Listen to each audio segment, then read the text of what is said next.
We know about 50,000 civilians are believed to be trapped in Fallujah, and it's not the US, but Iran on the ground advising Iraqi forces and Shia militiamen. How do you see this offensive playing out? The offensive is going well militarily in the sense that at least one town on the outskirts of Fallujah has already been liberated from ISIS. But the problem is we shouldn't just focus on the military dimension. We should also focus on the human dimension.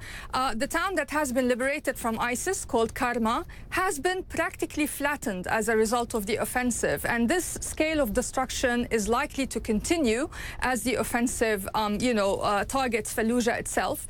The other problem we have is that Shia militias are participating on the ground in this battle.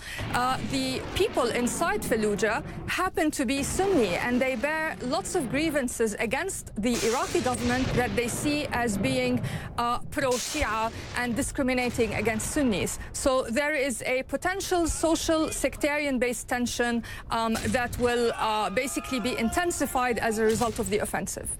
And from what you've written, you can see parallels with certain Libya and the Sinai Peninsula and Egypt in areas where people feel disenfranchised, where people feel they've been neglected by the state, and it can lead to more instability, less security.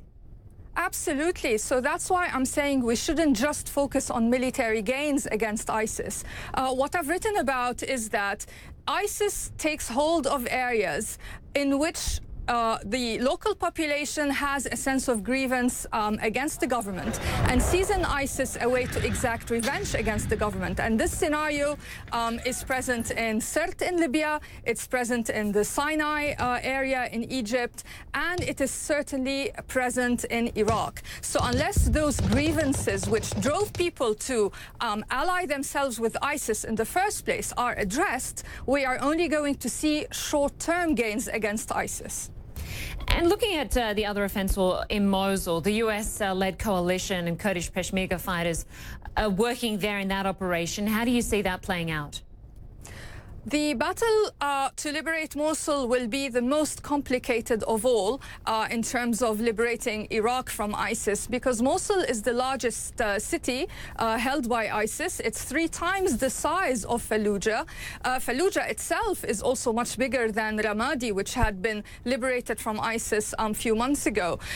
So liberating Mosul is going to take a lot of resources, and I don't see that happening anytime soon. Already, the Battle of Fallujah, despite the gains achieved so far, will take a lot more time than originally anticipated. The original timeline was 2 to 3 weeks. I don't think that's realistic. And that's because of, as I said, the citizens in Fallujah, although a lot of them do not like ISIS, there are others who very much are members of ISIS themselves, and it will be very difficult to, gain their trust as long as they see the state as an enemy. And the same situation applies in Mosul, just on a larger scale.